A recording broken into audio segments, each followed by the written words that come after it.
from St. Paul, KMSP Television presents the 1992 St. Paul Winter Carnival Torchlight Parade. Here's Robyne Robinson and Gary Rebstock. Good evening, everyone. Welcome. I'm Robyne Robinson, and welcome to the 1992 Winter Carnival Vulcan Victory Torchlight Parade. We're so glad that you can join us at home. Too bad you couldn't come out with the thousands that are down here live on Jackson and 5th Street. Joining me now is Gary Rebstock, the newest addition to our anchor team. Thanks for joining us in this cold evening. Oh, it's a nice evening. Not nearly as bad as I expected. It really is a pleasure and a privilege to be here in the Twin Cities and to be a part of this great parade. I'm still getting used to how warm and friendly everyone is. And now this, a parade. This is about as family-oriented as you can get. You've got to love Minnesota. It's part of the parades, or it's part of our tradition. One of the things that is so impressive, that is so attractive about the Twin Cities, is the civic involvement of everyone. And here you have the oldest continuing tradition in America, 107 years now, the Winter Carnival, and this marvelous Torchlight Parade. And what's coming our way tonight is just spectacular. Now, right coming down the street right now is the Johnson High School Marching Band. They've been playing pretty much most of the evening. We want to tell everybody that we're partly sponsored by Carson Perry Scott, who's provided our warmth for this evening. Thank you very much. We appreciate that. The parade hasn't started yet. It'll be about 15 minutes. You heard the Johnson High School Marching Band warming up. That's right. Well, right now we're going to go down to Joe DiGiovanni, who is down the street with all the revelers. Joe. You know, the weather really is not too bad down here. We've got our high-tech thermometer straight out of Hank Dolan, our director's garage. It's checking in right now with a temperature of about 34 degrees. So being January and being Minnesota, things could be much worse than they really are out here. We've heard the rumors and the stories of the past parades where it's been 20, 30 below with the wind chill. We've got a little wind chill right now, but nothing that's really all too bad. And I'm going to be down here on the street throughout the parade, talking to different people as we go through the next couple of hours, and we're going to have a whole lot of fun. Now let me send this over to Frank Maciel, who'll also be down here on the street. Hey, this is Frank Maciel down here at the St. Paul Torchlight Parade. We got a lot of people out there having a good time. We got the Johnson Street Band down here. It's really nice out. Great day for the Winter Carnival and a nice night for the parade. Not too cold at all. Yeah. We're going to take it right back up to Robyne and Gary now. Well, they'll be keeping warm. They'll be active as they run to That's jump on the true. different convertibles, bringing around celebrities. I think Frank is a fan of Vulcanus Rex, so he doesn't seem like he's got too much warmth. You got that impression. You know, that's probably why Joe had tucked his thermometer inside his jacket, too. Joe and Frank aren't the only ones who are joining us to bring you a wonderful perspective of the parade this year. We are in the presence of royalty here. Yes. A former King Boreas himself, Dick Barbary. Well, thank you. It's a joy to be here as part of the newest anchor team in town, and I want to compliment Channel 9 for giving me Vulcanus Red for the evening. That will endear me well with the Vulcans. Well, there's the fairness doctor, and you have to understand that, Dick. Well, tonight is Vulcan's night, no doubt about it. As the carnival goes on, this is his evening. Now, this is official dress for each King Boreas, what you have on underneath your down jacket. Yes. Is that correct? Underneath is the medallion of the former Boreases. We have a full uniform and also cape that we wear as part of it. That's just some of the wonderful regalia that goes with all of the other carnival activities. And just the one mitten. Well, I have one, and I'm sharing one with Robyne for later. I gave her a hand warmer also. We have a surprise for you, Dick. You do? Here is How you when lovely. you were king, just 1989. Well, isn't that a good-looking picture? My goodness. Yeah, that was 2 years ago, and needless to say, the memories are still vivid from that. You've got a full history. You've been prime minister and chairman when there was a chairman. You know just about the complete history of this parade. Well, almost. I only go back a few years, like maybe 50, but there's such rich tradition here. Every one of us seem to be carnival brats that have grown up in St. Paul. We love this thing. It becomes part of your life, and if you're going to live and breathe in St. Paul, then you definitely have to participate in Winter Carnival. 25,000 people working year-round each and every year. Well, the volunteers are just... I can't number the number of people that do get involved in some fashion. There's an active staff that's full-time down at the carnival that's now upwards to 5 to 6 people. We bring in a lot of school children or college students to help during that, and upwards to 2,000 to 3,000 volunteers during the actual festival itself. What's really nice is that the families are starting to volunteer. Generations and generations of Minnesotans are getting involved with the parade. Right. We're into third-generation people now that can remember, oh, my father was this, or I was that, or my uncle did that, and so it's tradition. Well, give us the inside scoop here, Dick. I mean, what does it take to become a King Boreas? Well, the king is selected through a secret process by the chairman of the board. And to become a candidate, I guess it's just volunteering an awful lot of time and effort. And they hopefully look for criteria that is someone that is symbolic of the community, that has the time, the energy, and the wherewithal to try and represent the community for a whole year. The process, as I said, is done in secret, and Boreas is crowned to open the festival each year on the king's coronation. Well, aside from the royalty, one of the special things about the Winter Carnival is the Ice Palace. It's been written about by F. Scott Fitzgerald. It's one of the things that made the parade outstanding because folks had never seen such monumental sculptures before. We're going to find out a little bit about the history of what makes an Ice Palace.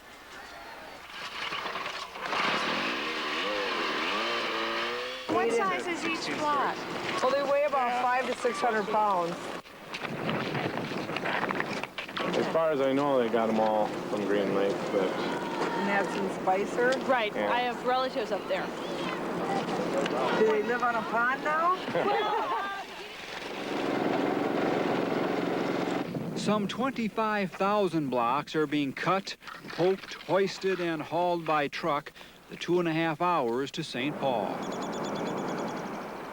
Every 4 minutes, one block of ice is supposed to be set in place. Block-on-block construction is actually stronger.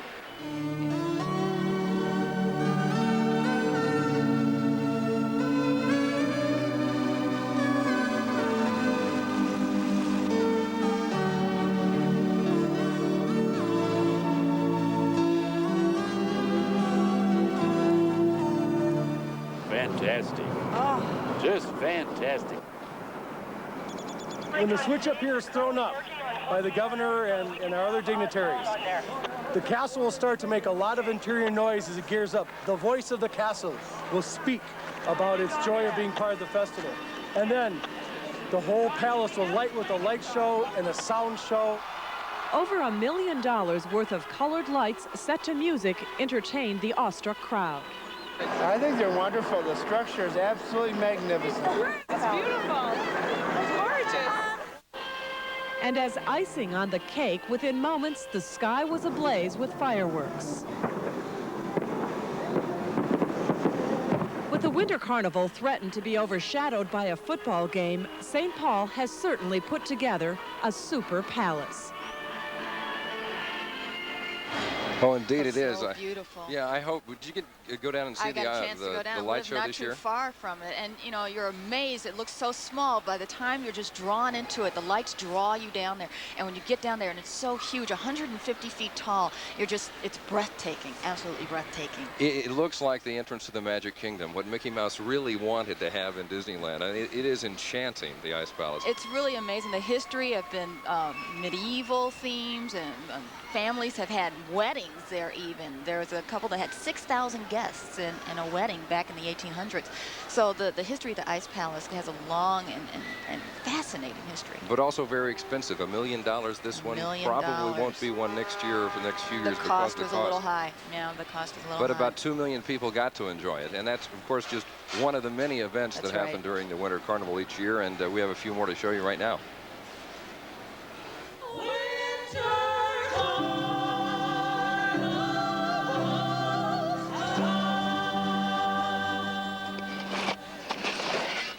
Well, we've been here twice, so. In the last 4 days, and then we went to Kellogg because everybody was at Kellogg. You know where it's at? Tell us where it's at. Good as place as any. Yeah.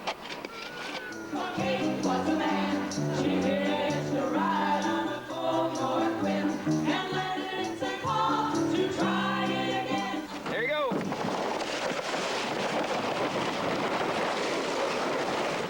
So you.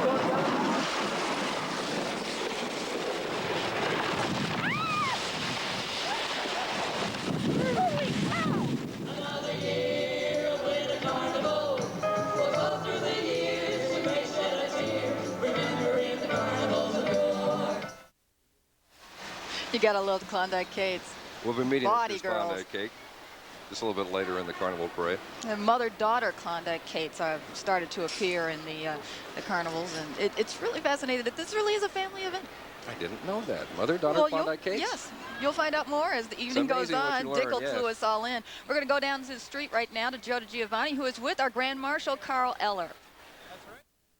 Here, former All-American at the University of Minnesota as a football player, All-Pro with the Vikings, 4 Super Bowls. Carl, you've done all that. Now how do you feel to be the Grand Marshal of the Torchlight Parade? Well, this is great. I'm really excited about the weather. It's a night to be out. Of course, I watched the parade on TV, and I've been out as a spectator before. But this is exciting if you're going to be Grand Marshal to be out in the weather when the weather's like this. Oh, yeah, perfect weather as far as that goes. I was talking to you earlier, talking about the rematch that the former Vikings had with the Dolphins. How do you feel about that one? Well, it's great. This time we came out on top. I was a little sore after, though. The bones is not as young as they used to be. And so you get down to the Super Bowl with Oh, the Super Bowl was exciting. It was exciting for me and, of course, a lot of other players. There were so many events going on. It was actually a rougher week, I think, on me as a spectator than it was as a player. There were just so many things going on. It was exciting. It was great for this area. Right. So what do you think about having the Super Bowl up in the northern part of the country? Think they're going to do that again, Carl? I'm sure they will. All the things I've heard, particularly from the NFL people, Commissioner Tagliabue, and of course a lot of the other media people, which was, you know, how much that means. They were all excited. The comments are very, very favorable. Okay, Carl Eller, thank you very much. I'll let you get back to doing what the Grand Marshals do, and we'll send it back uptown to Gary and Robin. Thanks, Joe. What Grand Marshals do, of course, is open the parade, and that's about to take place in just a few minutes. 7:15 is the official starting time. Right now, we're still hearing some bands playing behind us. They're getting geared up. They're entertaining the crowd. I also hear some Vulcan signs here. The trucks are running back and forth. I think the firing is about to begin. They'll be You're going to see all something. night, right? Oh, yeah. You will not put them out. I think it's predictable who's going to win this one. Now, the crowds have been cheering a little bit because they've gotten a preview of the Vulcan crew coming through the crowd. Every time you get the Vulcans to come down through the crowd, you'll get that warming feeling. They start screaming and hollering, some of which is the anticipation of being approached by a Vulcan, and other is that they don't want any part of it, but it's one of those hate-love relationships. Come, but don't come. Well, I'm looking forward to hearing from someone who really knows what it's like to be dethroned. Oh, well, dethroning is a sad time. Except for those who love spring. That's right. But we're going to get you back in the mood of everything. We're getting ready to start right now. The 1992 Winter Carnival Torchlight Parade is about to begin. We're going to take a break here.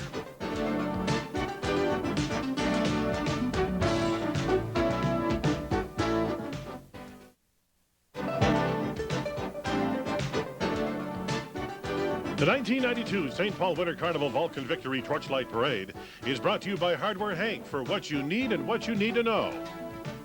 By these fine General Mills products, Raisin Nut Brand, Whole Grain Total, and Cheerios. By the Minnesota State Lottery, proceeds benefit our natural and economic environment. And by Target Stores.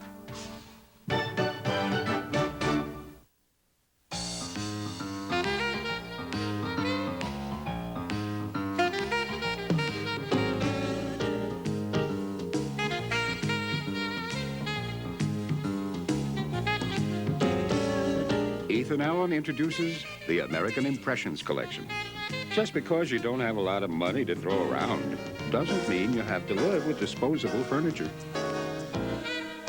Right now, there's a sale at your Ethan Allen Gallery. Take the top 50 cereals. What if all you could see were the side panels? You'd find only one is low in sugar and a good source of fiber and made from whole grain oats. Cheerios. See for yourself. The choice is Cheerios.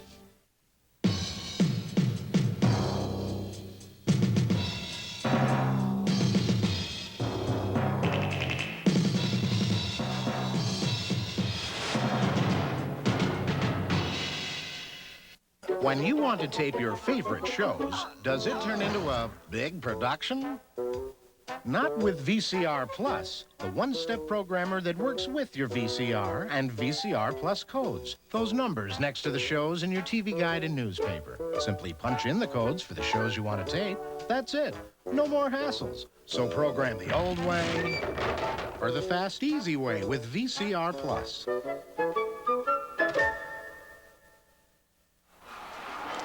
Welcome back to the 1992 Winter Carnival Torchlight Parade. As you see going past you on the streets here, we have an escort by the St. Paul Police, who is followed by the Naval Sea Cadets, and now the parade is underway. Well, you see here now are 60 10 to 14-year-olds from the St. Croix Valley Girl Scouts. Now, these girls are from the eastern suburbs of St. Paul. This is the third year they've carried banners in the St. Paul Parade, and they're followed by 30 torchbearers from Fire and Brimstone. I think we may have missed the Girl Scouts there. I didn't see them. We're going to see an awful lot of this tonight, though. You're going to see an awful lot of red coats. The wonderful red coats are here in force along with their torches. These are alumni, yes. Yeah, well, this is, of course, one of the most wonderful groups in the parade, the University of Minnesota Alumni Band, sponsored by Minnesota Mutual. 120 members strong, this band, under the direction of John Brandt this year. The drum major, Kurt Jurgens, who just happens to be the current drum major of the University of Minnesota Marching Band. And let's listen.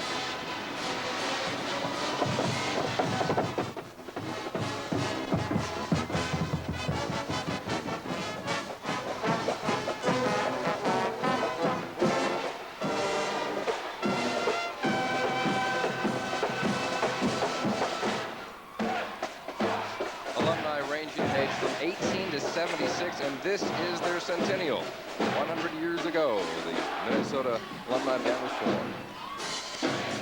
Nothing like a Golden Gopher band to get you started, too. These are a great, exciting group of people. Well, Goldie Gopher is supposed to be down there someplace, Dick, but I missed it.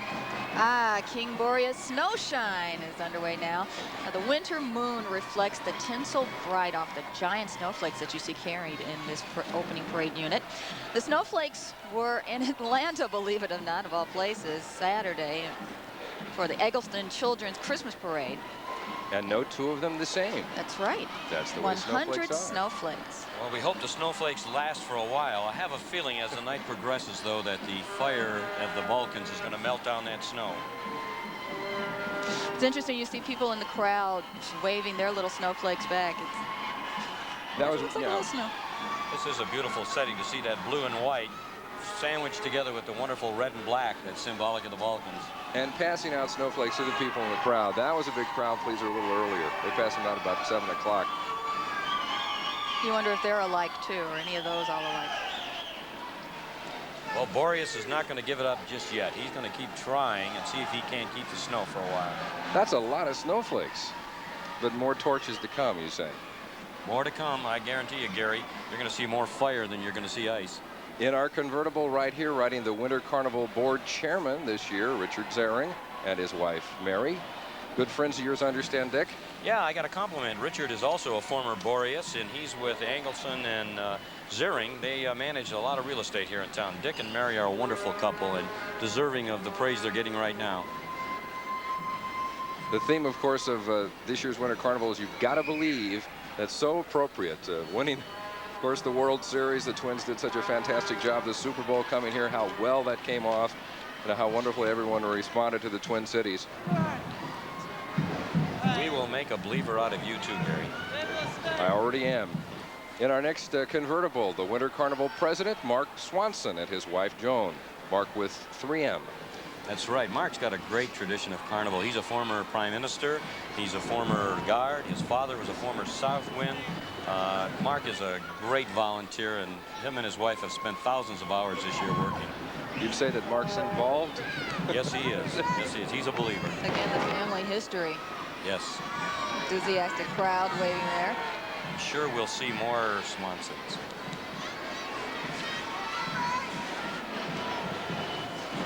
We've got the Simley High School Marching Band from Inver Grove Heights. There are 107 marching members to this band, and they're under the direction of Donald Glazell. Let's take a listen.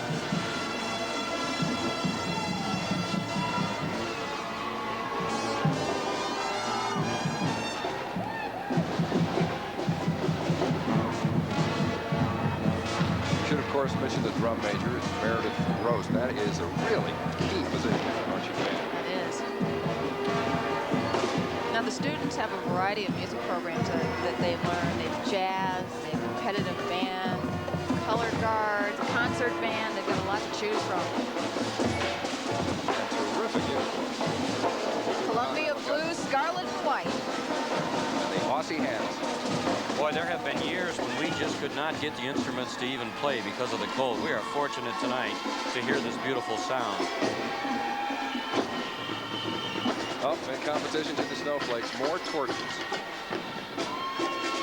These people are all volunteers, you say, Dick? Yeah, they're volunteers. Some of them former firemen, some of them current firemen. You can see there's some youth mixed in with some seniors here that are bearing the torch, trying to melt down that snow. Oh, we're coming up on our first float of the night, and it is spectacular. Look at that. It's the Pepsi Ice Palace float, and is carrying the 1992 Winter Carnival King and Queen. King Boreas Rex, the 56, John F. Bud Rooney, and Queen of the Snows, Christina Proth. How appropriate, too. Bud is chairman of the board of North Star Ice. Is that gorgeous or what? As you can see, he's in his green. He is of Irish descent, you may gather. Makes you a little nostalgic, huh, Dick? Oh, that is a gorgeous-looking float. I wish I could have rode on that one.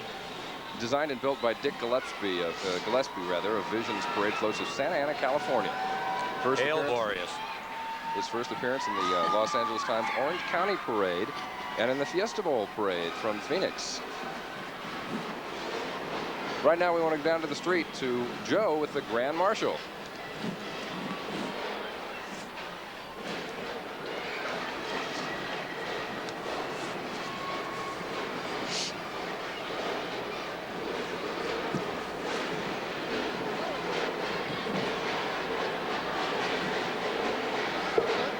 Joe with Carl Eller, the Grand Marshal, of course, the famous defensive end of the Minnesota Vikings, one of the Purple People leaders, and a man who, I mean, a truly civically proud and involved man who does so much work through Triumph Services. That's right. For helping people fight drugs Drug and and stay off of them. Rehabilitation Service in Minneapolis and St. Paul.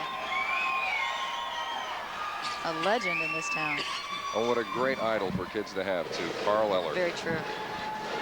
Right behind the Eller family is the Burnsville High School marching band that the crowd is seeing. Some of them getting into the beat. They play all original material, I understand it. Now, that's got to be a really fascinating thing for the kids to learn to put together their own music. All of it written and directed by Veronica Paulson. Their section leader is Paul Matheson. They've won numerous awards, this drumline, 17 drumline members.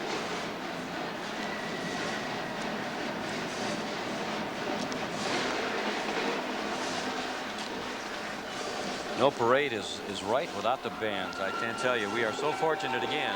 This weather is making it so nice that we can hear this sound right here. These kids really put on a performance. No kidding. I don't think they're getting cold. Now, Dick, you say this is one of the things that the kids will never forget is being in a parade.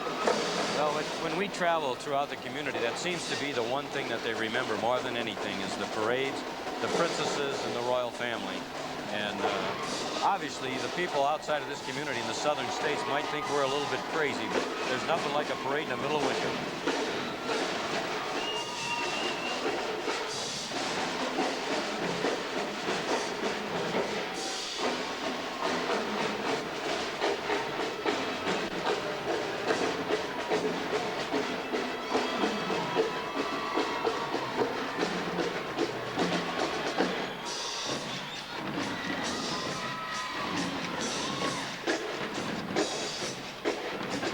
Following the drum line, more torchbearers. Carried by fire and brimstone. I have a feeling that somewhere near the end of the parade, all these torches are going to be a maze together and may have some impact on what's going to happen on the dethroning. Do you speak from experience there? Yes, I do. Yes, I do. King Boreas the 53rd? Well, you know, at some point in time, you have to say farewell to winter. But you like to hang on as long as possible. Well, given a choice, I'd like to reign all year, but after 12 days, the summer comes, and that's what's symbolic here is this changing of the seasons. And we're all happy when March and April roll around. Hearing the blanks being fired off, I have a feeling that the winds are coming our way, and indeed they are. The Winter Carnival Winds and Princesses float. Riding on this float, William Berg, the West Wind, Wendy Ripberger, West Wind Princess. A little history. I do believe the East Winds were the first to get involved in the Winter Carnival. That's right. We just saw the North Wind there, Brother Titan. Each of the winds has a name, as you know. There's Titan, the brother of the North, Zephyrus, the brother of the West, and Notos, the brother of the South, and Euros, the brother of the East. They apparently have the Wild West Winds, too.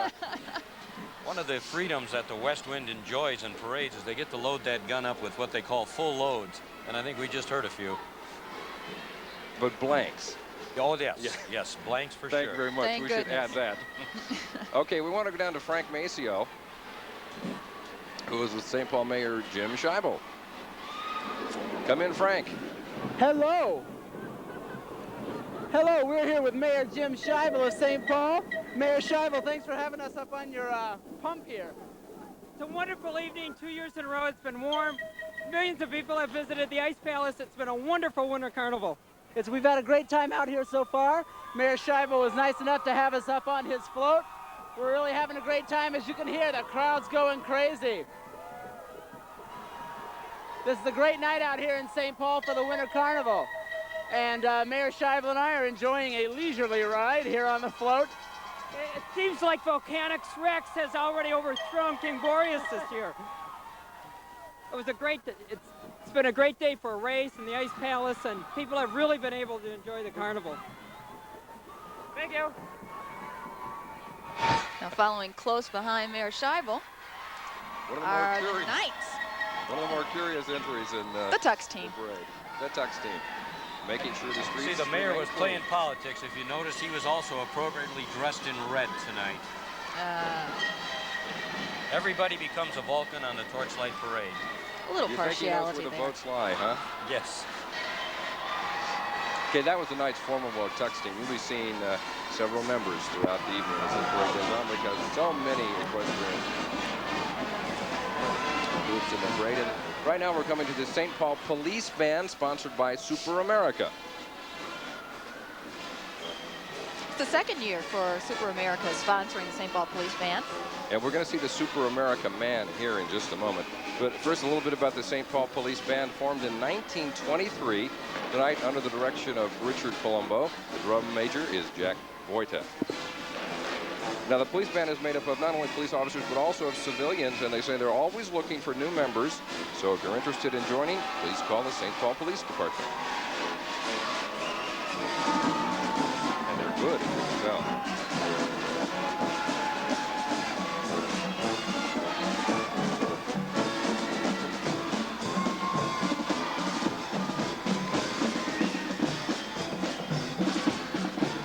Close on the heels behind the St. Paul Police Band is the Order of the Royal Guard. Now that's made up of several kings from past Winter Carnivals. Am I right, Dick? That's right. You have to serve 1 year as a King's Guard before you become a member of the Royal Guard. And these are all past King's Guards that have served for 1 full year to protect King Boreas from that notorious Vulcan and his crew. Well, they have their work cut out for them, especially tonight. Somehow the Vulcan crew slips through. They do. The Guards are a great volunteer group, too. They do a lot of things for charity organizations and for handicap as well. Most of the organizations within Winter Carnival do participate in some fashion like that after festival is over. All right, coming now, a special unit, our first of the night, the Ice Block and Banner Carriers. This is the St. Paul Winter Carnival's Women's Division. Not exclusively women, men are encouraged to join in and support the aims of the division. They're very active. It was founded in 1960 to assist in the association and activities and projects of the carnival. They're joined by the 10 Pepsi cans.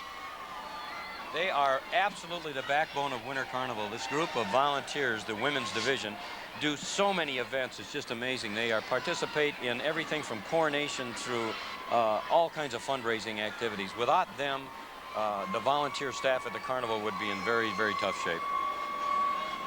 Now this is a lovely float that's coming up, the WLTE float, the Lights Winter Magi float.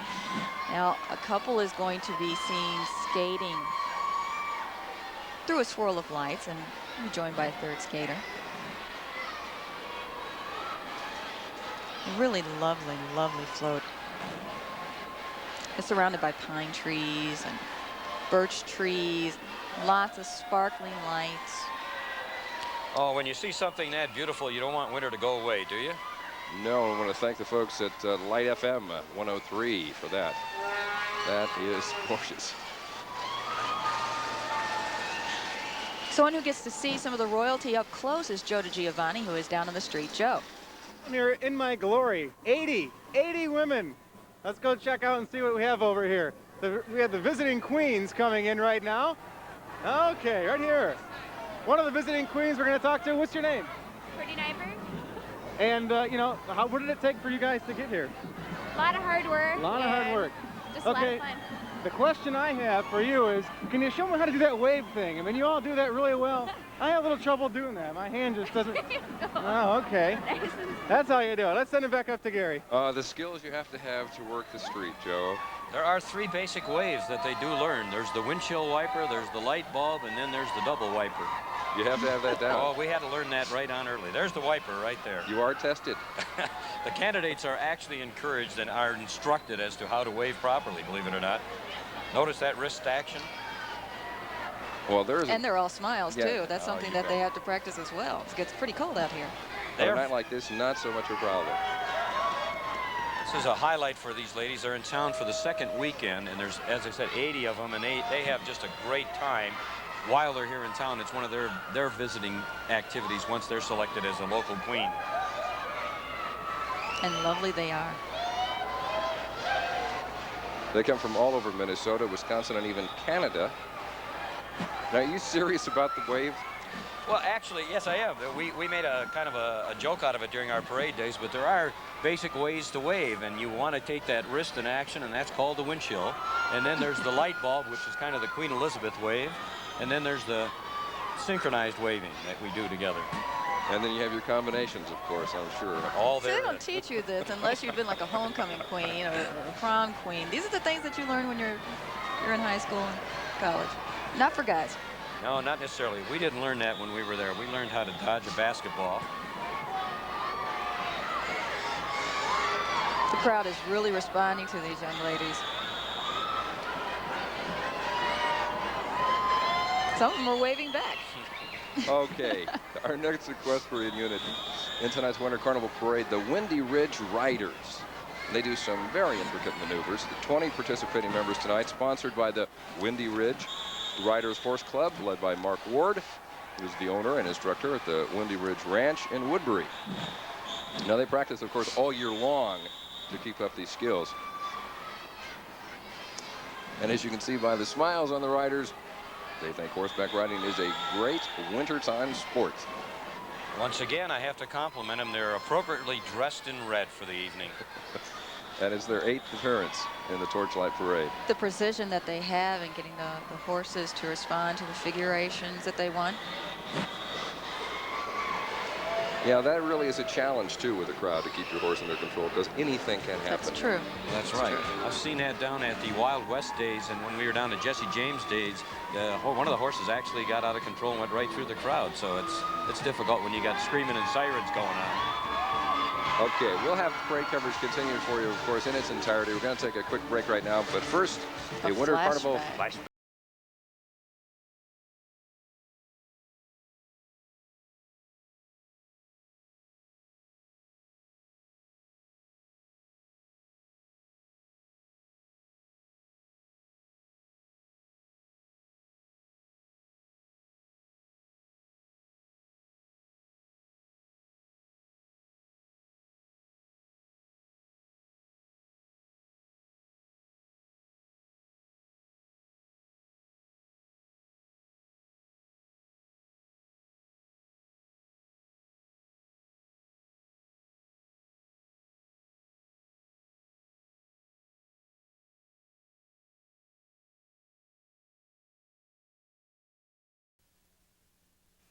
Winter Carnival Torchlight Parade.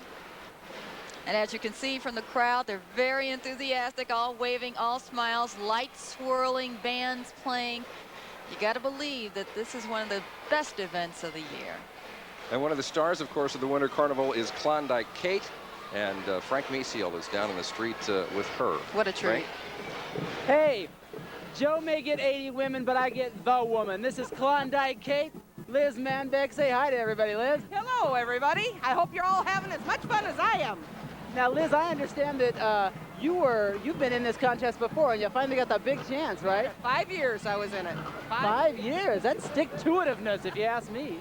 Well, you really have to be in it that long to know what it's all about. So what did you do for your big number to win? I sang all of me. Why not take all of me? Can't you see I'm no good without you? That's a song. Well, thank you very much. This is Klondike Kate. Frank Maciel, let me try that. All of me. You got it. That's it. Back up to Robin and Gary. I don't think Frank has it quite down just yet. Klondike Kate needs to give him a few lessons. The shy and retiring types, the Klondike Kate. Oh, they have become a real big part of Carnival. They were originally sponsored by the JCs. It's a JC event, but they are absolutely a part of Winter Carnival now. Oh, what a big crowd pleaser. We can hear the applause that Klondike Kate is getting. And when a woman asks, like Klondike Kate asks for applause, she gets it. She gets it. And urging people on and for what Katie wants, Katie gets. And following behind Katie, the Moorhead High Drum Line. Relatively new drum line. Formed only in 1989, Robin, under the direction of J. Paul Hudson. They have 11 members marching in tonight's parade. Their uniform is made up of black pants, white spats, black tuxedo jacket with tail, orange overlay with their Spuds logo on the back, and M on the front. They won numerous awards. You can hear why.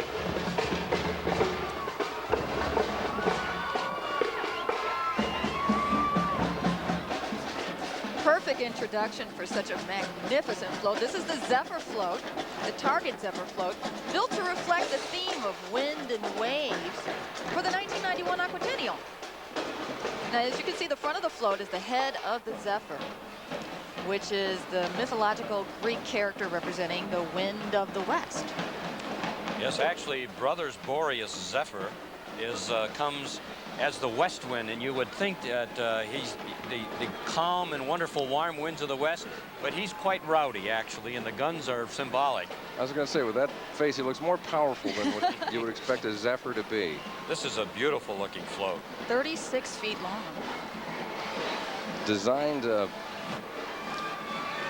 be converted to use in the St. Paul Winter Carnival.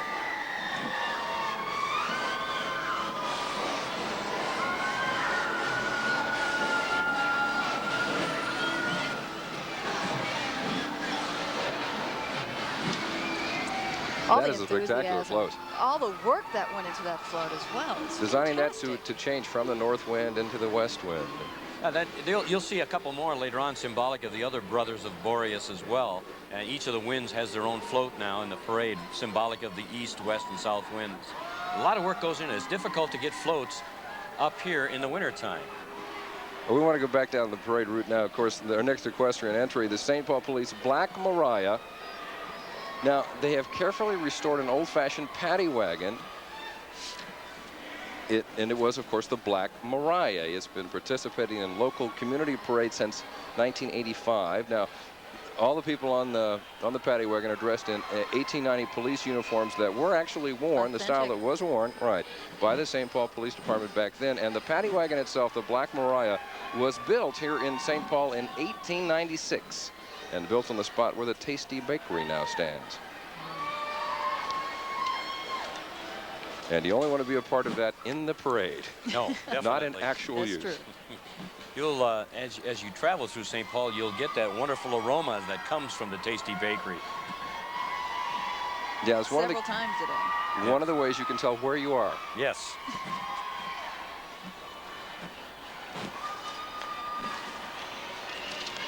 Okay, what? The Swingers Handbell Yeah, Choir. this is the Swingers Handbell Choir from the Our Savers Swingers. Now, this is a fascinating story. This started out as a joke by the softball team, and it quickly turned into a challenge and a dare, and now? But their music is no joke, that's for one. really lovely to hear these bells. They have 100 marching members under the direction of Donna Nelson from Our Savior's Lutheran Church in Cedar, Minnesota.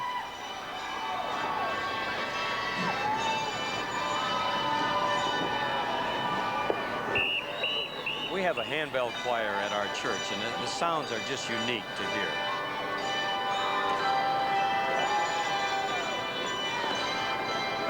The tones are always so rich. It fills you with the spirit of the season. And of course, they're playing Jingle Bells. And what are they dressed in, if I might ask? What color is that? The infamous Vulcanus Rex red. Vulcan is doing his job, all right. Do you think there's something going on there we don't know Hello about? to all the families down there. It has been a big crowd tonight. Smiling red faces, and you know, no one seems to mind when you're around so many other people who are so enthusiastic. You can't help but have a good time. SeaWorld coming from the south here to join the winter festivities.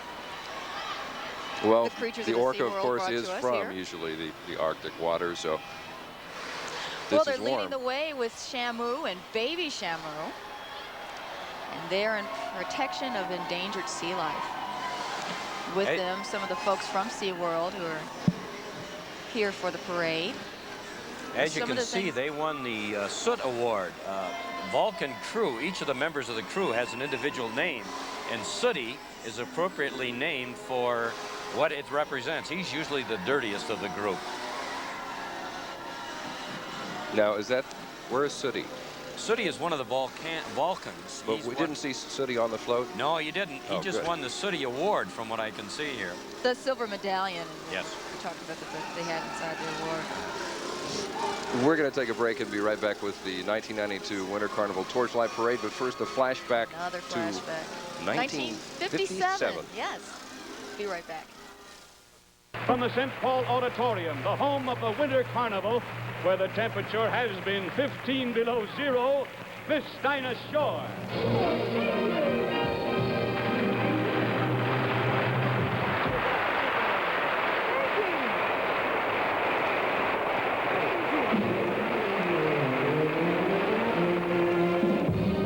Snow is snowing, the wind is blowing, but I can weather the storm. What do I care how much it may storm? I've got my love to keep me warm.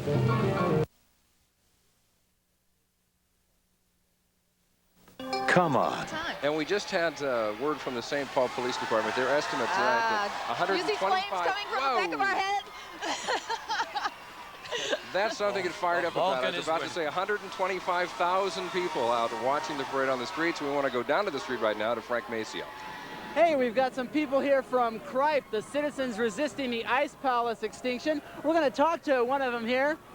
Hey, give the ice castle a chance, man. You can't throw it away now. What'll he do if there's no snow next year? Shit. Okay, so let's move right over here. Joe's going to take care of this one here with a couple of questions. So you guys seem to be kind of a 90s group here. You're interested in recycling, I hear? Well, we go all the way back to the 60s with this thing. So, you know, take a look up here if you will. Let's take a walk. You know, we got the whole palace all ready to go, and we think we should recycle it. You know, if you take a look at the front of it, we're the Citizens Resisting the Ice Palace Extinction. If you think if we just save this thing for the whole summer long, that, what is this? Oh, it's a Vulcan! Oh my God! It's a Vulcan! Oh no! I guess winter's over then, huh? Must be. We still want the ice palace recycled. We think it's a very important social issue. Save that ice for all the lakes in the summertime. We think that's very important. There you go, okay. The Vulcans making their appearance. Let's send this one back upstairs once again to Gary and Robin. Dick, you were talking about Vulcan juice a little earlier. I think some folks have gotten a hold of a little bit of the Vulcan juice. I don't understand this. That is typical of what's going on. I think that is a little bit of a symbol of what's going to happen later. But that Vulcan wasn't exactly a aged senior citizen, was he? No, he's a little young for a Vulcan there. Vulcan Juniors, maybe? They run the spectrum. I think that the theme is right, though. This ice is going to end up somewhere down in New Orleans before it's over. Well, these folks definitely take the motto seriously. You've got to believe, save the ice castle. Maybe a done deal if it's up to Vulcan Rex. Next, we have the Mdewakanton Sioux community, who has put together a float for the parade. They're from Prior Lake, and they originated the Little Six Casino. For a little history there for you. Some native drums. Let's listen.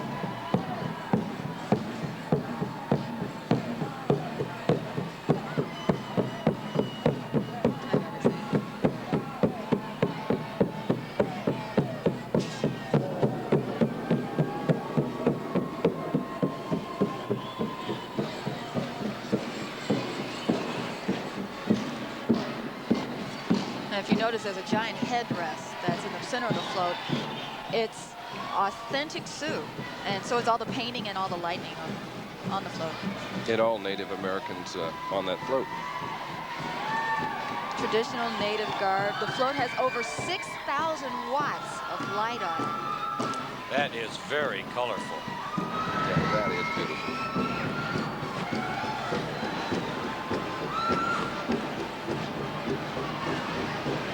Once again to the crowd. Some wee ones out here enjoying the parade. We're starting them young. Well, coming down the Mayo High School Marching Band, 90 members strong, formed in 1955 under the direction tonight of Douglas Maurer. The drum majors are Jennifer Walter, Jenny Ginder, and Heather Finley. Now, this is a marching band that's won numerous awards, and we're about to see and hear why.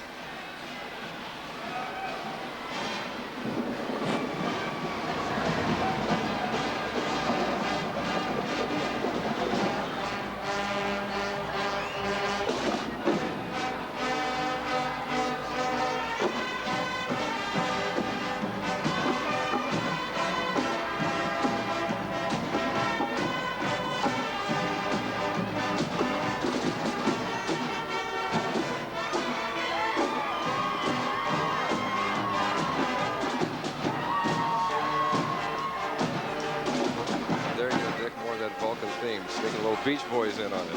Yes. I see they're appropriately dressed like King Boreas with green. So somebody's on the side of the king.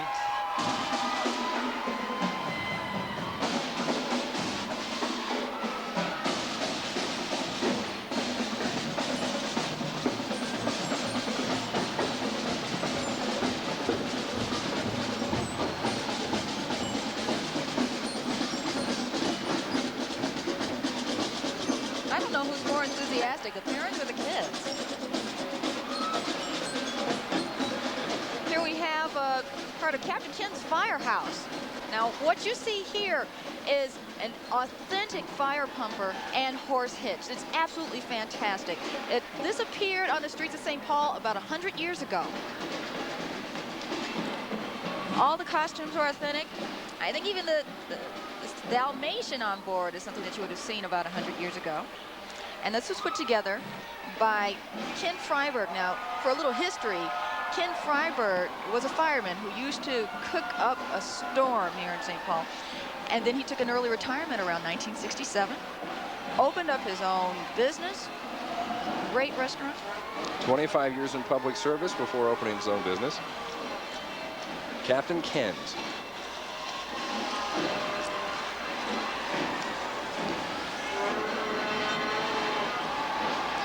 Clap those feet and stay warm. That's right. It's one way to stay warm. Keep the beat to what the bands are playing.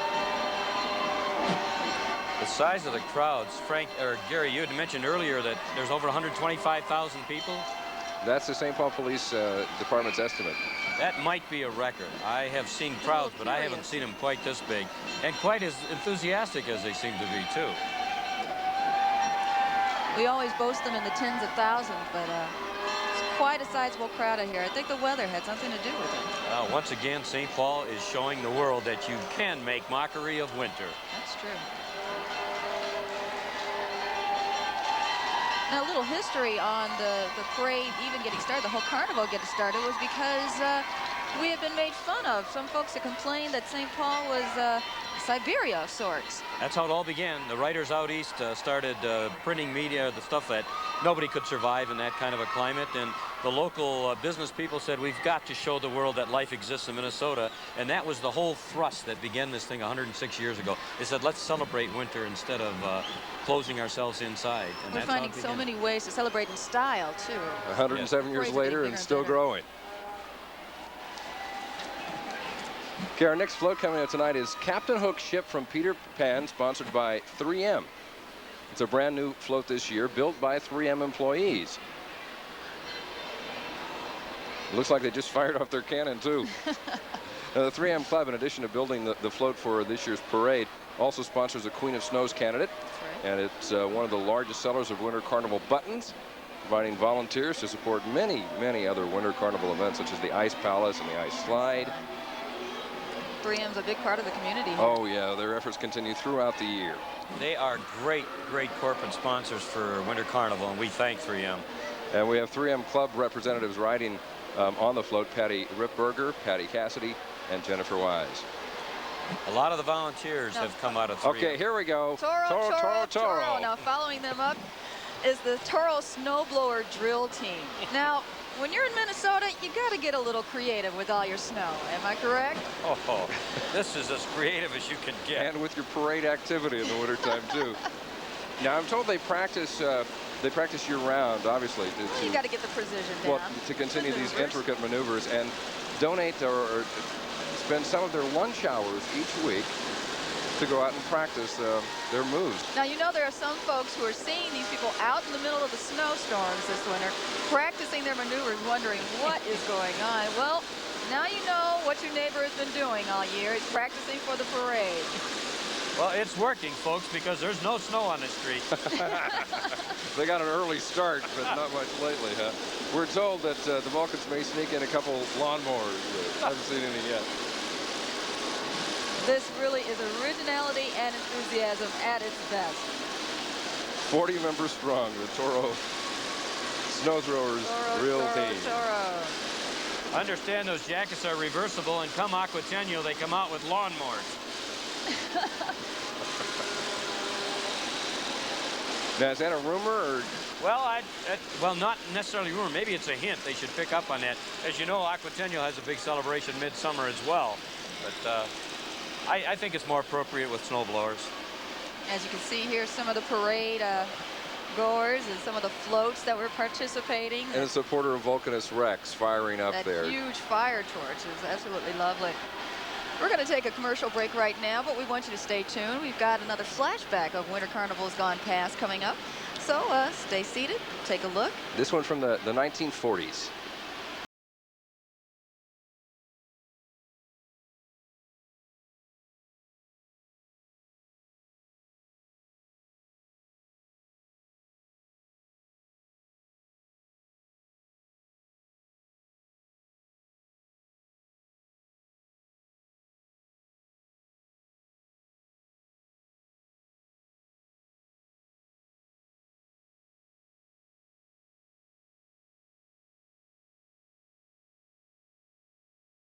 Torchlight Parade. I'm Robin Robinson, joined by Dick Barbary and Gary Rebstock.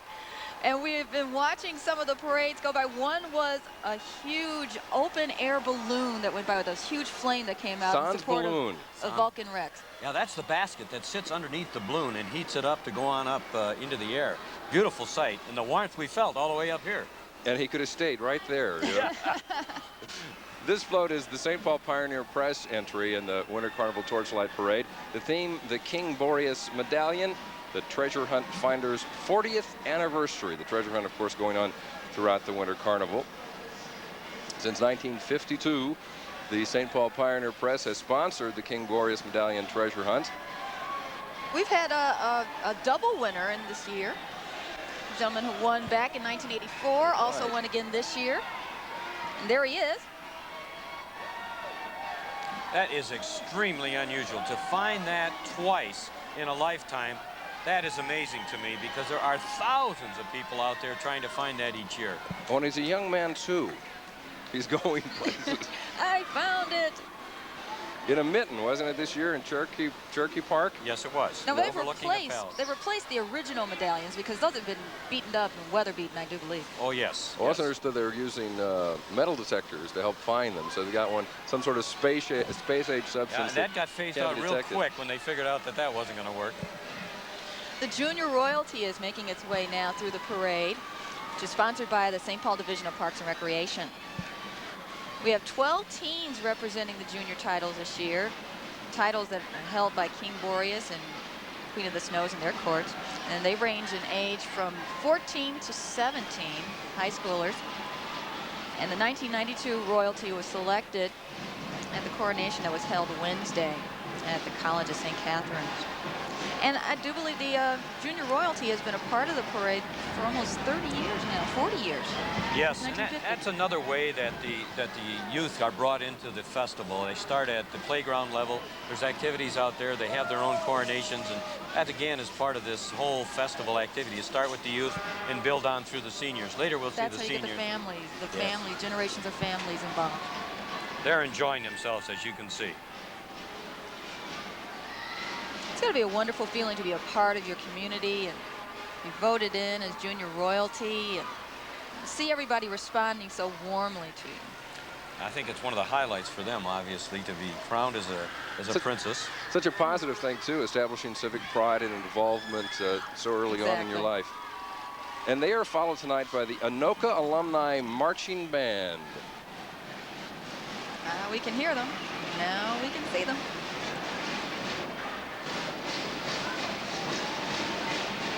They're under the direction of Mark Lindsay. And this is a band that was started, the alumni band, in the summer of 1988. So they haven't been around that long, but they've worked hard. And they're good.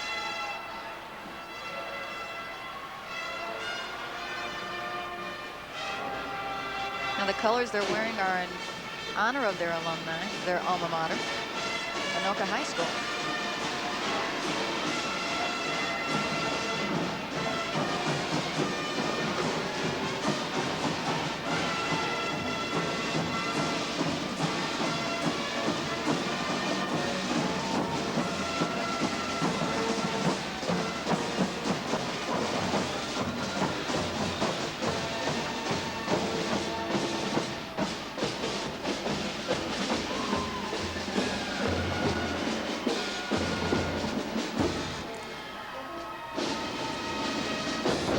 For a class reunion. Get together with your old bandmates. Indeed, and the band's incorporated as a non-profit organization to, of course, support the Anoka High School Band. There are a number of great high school marching bands in this area. I think this is a float that Joe DiGiovanni can appreciate coming from Canada. This float is from the city of Winnipeg. Coming down to join us here. Now, the design of the float is symbolic of the ethnic nature of Canada, 10 provinces and 2 territories. They are great neighbors of ours from the north. They have a festival, the Festival de Voyageurs, where they reenact the actual voyageurs first there. They've come down for our festival every year for the last 10 to 12 years. Great, great, great people from Canada. They even won Best of Parade one year. I believe that. The Canadian Consul General, Minneapolis, is aboard the float as well tonight. Aaron. Our royalty will be leaving next week to go up and participate in their festival. That's part of the exchange between the Winter Carnival and 5 or 6 other outside national festivals. If you take a look, the floats are bilingual there in English as well as in French. This float's won numerous awards, including Best of Parade in 1991, the Buffalo Day Parade in Regina. L'Esprit du Canada, Spirit of Canada. Okay, in the Heart of the Beast Puppet and Mask Theater. 80 performers tonight with 10 firemen carrying torches along the way. Support of Volcanus. Sorry, Dick. Now, in the Heart of the Beast Puppet and Mask Theater has been performing puppetry in the diverse South Minneapolis community for over 18 years now. Now, this section, like all of the In the Heart of the Beast work, is the fruit of a small professional staff fueled by a dedicated number of volunteers. 3rd appearance this year.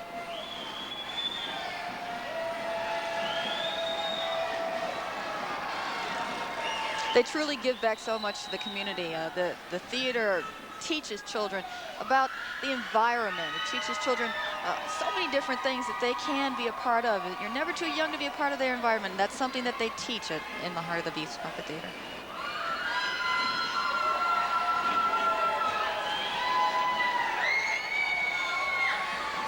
I think they're enjoying themselves by the looks of things. I think the crowd's enjoying them as well. The theater's executive director is present tonight, and that's Nadia Rubinova.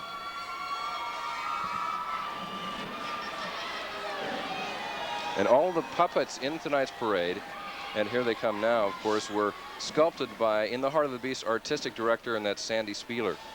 They're absolutely wonderful. How creative. The great buffalo that roamed. Whoa. Once again, they teach the children so much about the environment, the land, sharing the land, and they do so much to make everybody realize it's a world community.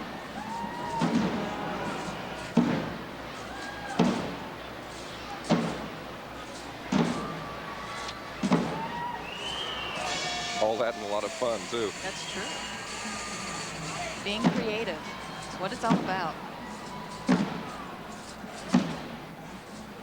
Learning ways from the people who were first in this part of the country, Native Americans.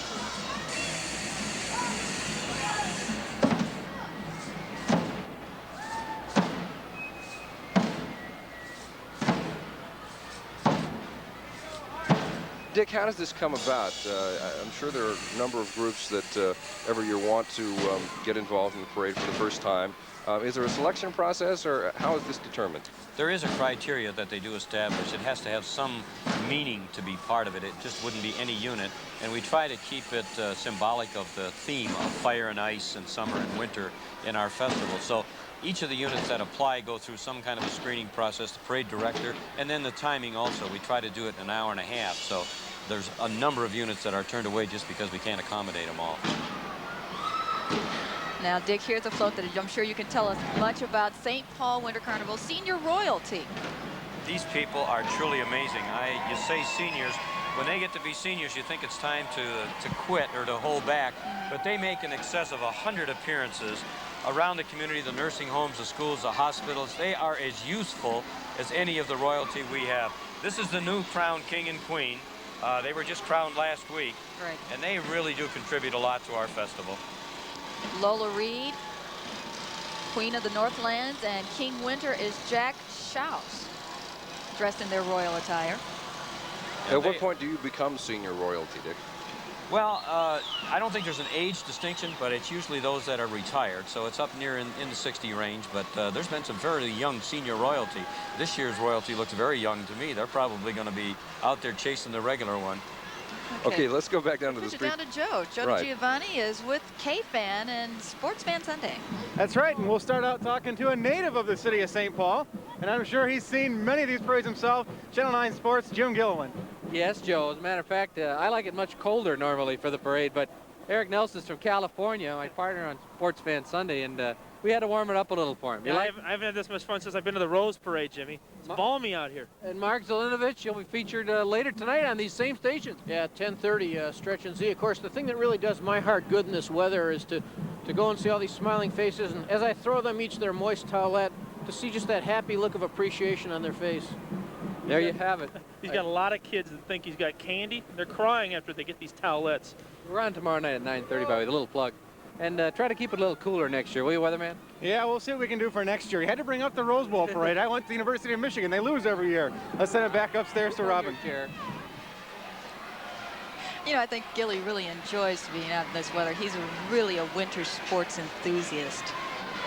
Now, coming up next, we have the Owatonna High School Marching Band. They are under the direction of James Dulene.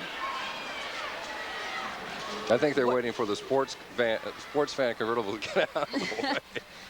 As you can see, I think the Vulcans are beginning to move into the parade here. We got more lights and more fire every time we look down the parade route. I'm beginning to get a little nervous up here where I'm sitting.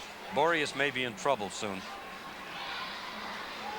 But we're not. We get to enjoy the Owatonna High drum line. Now, this band has 40+ members, and it's one of the finest high school marching bands in the country. Yeah, in the past 6 years, they have compiled a very impressive record of accomplishments, including a performance of the opening ceremonies for the American League Baseball Championships. That's right. Minnesota Viking games, the Fiesta Bowl in 1989. The color guard captain tonight, Jennifer Thulian, and drumline captain Bruce Fullerton.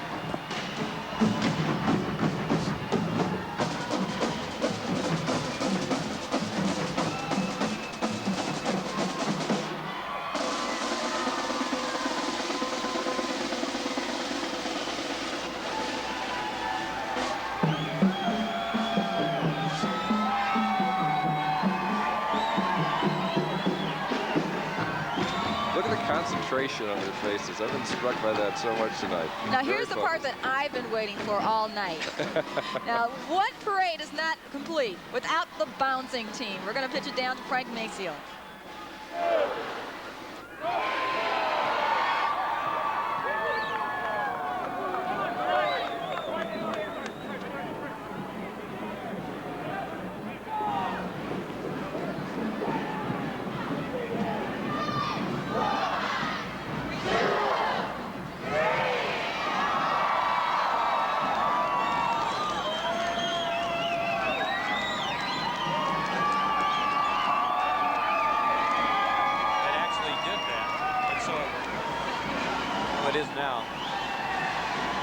Now they're as high as 30 feet in the air when they throw them up.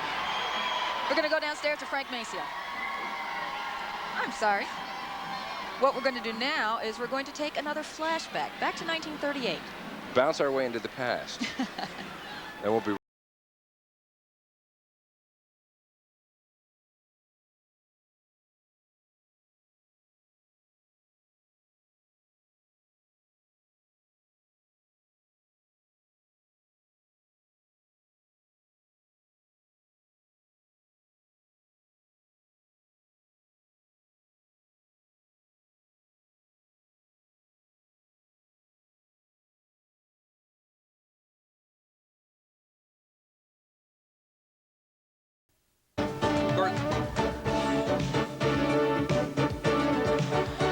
Welcome back to the 1992 Torchlight Parade.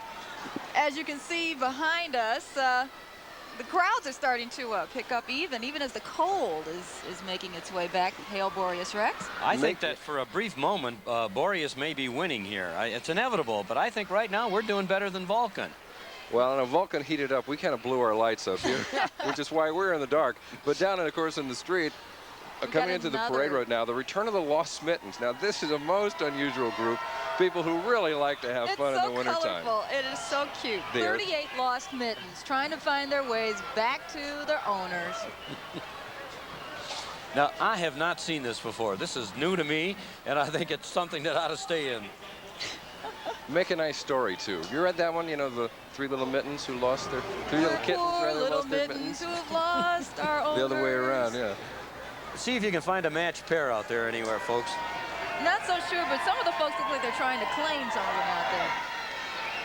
Really an adorable and inventive idea. I thought they might be making their way to Joe DiGiovanni, but they seem to have passed Joe by. Sorry, Joe. Another way to make mockery of winter. I love it, folks. This is part of the heritage and that lives. a great way to stay warm, too. Yes. One giant mitten. I don't think they threw their mittens away. They were the lost mittens. And we're back, and we have our power back. We're very grateful for that. That could be converted into sleeping bags, couldn't it? I guess so. For some of the folks, you know, there are folks out here with sleeping bags, folding chairs, something that you would not see anyplace else. Oh, we got to get back down to the parade route, because passing by, I just saw out of my eye.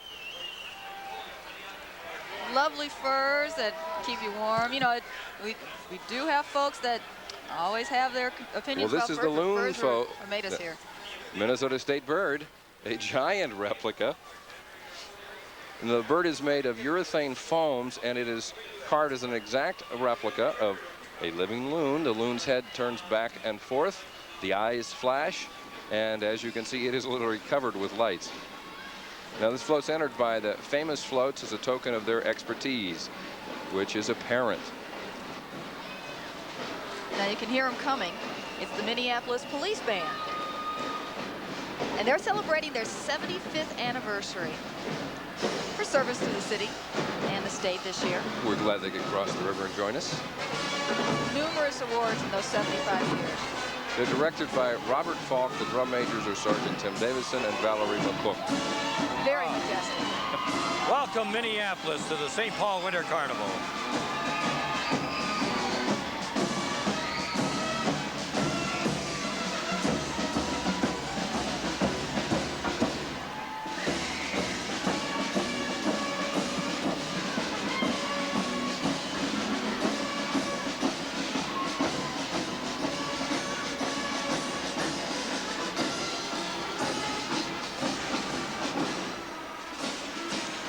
Well, I'm glad I'm not the only one. I noticed the one band member there playing his trumpet with gloves.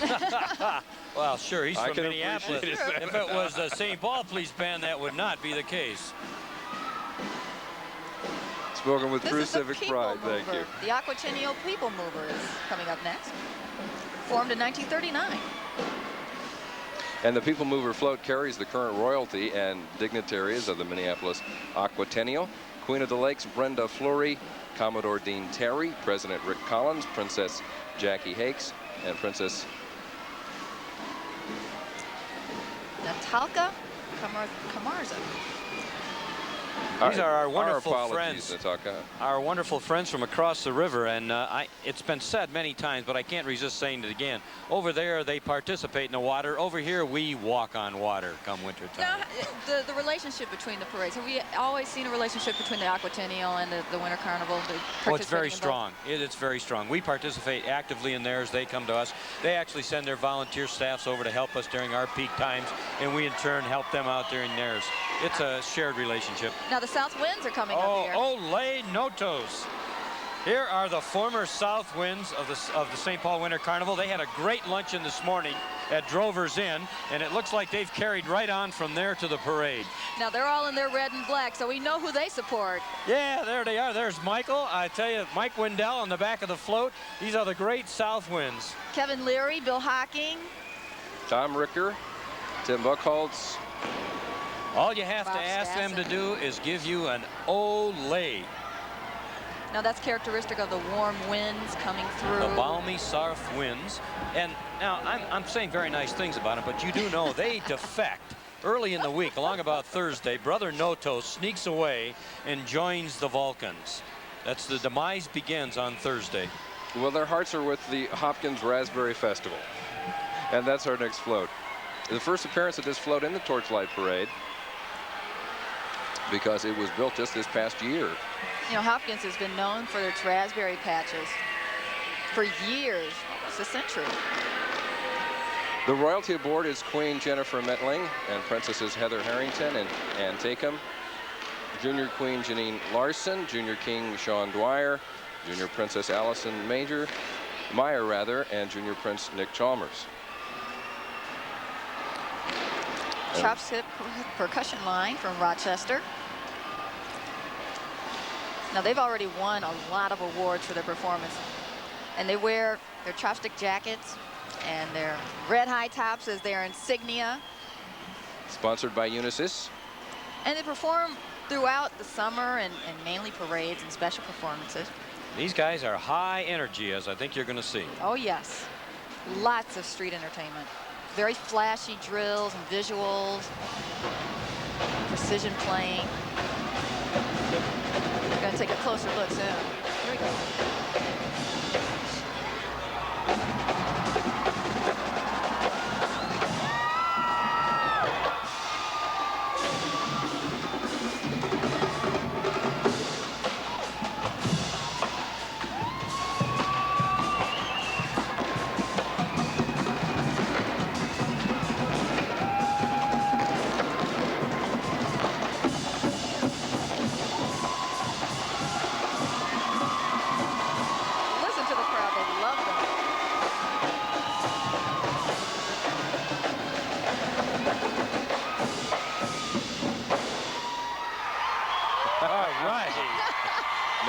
teamwork. You gotta believe, folks. You just gotta believe. You got to take your hat off to Nell Doyle. She's the one who arranges this whole thing. Well, they've got to be vulcanized, Dick, right down to the red sneakers. Every one of them. I have to take my hats off to Volcanus Rex. He definitely has infiltrated the crowd. He's infiltrated the marching units. Boreas, beware. Here's another group that really believes in the Winter Carnival. The Star Tribune and the Science Museum of Minnesota. That's their theme. You've got to believe in dinosaurs. A float depicting that dinosaurs were real. And the float was built inside the Science Museum, so everybody could see it as they came through the museum. It was on display, so everyone could see it. And it's made with recyclable materials. That's important. It's a valuable lesson there. I'm going to say thank you on behalf of the St. Paul Winter Carnival for the great coverage we've got from both newspapers this year. Really wonderful, and it's been so publicized. People are coming down from all parts of the state to see this. I think we've given them something to publish for a change, and that's why we're getting it. We have to take a quick break first. We'll be back with more of the 1992 Winter Carnival Torchlight Parade, but first a flashback from the 1930s.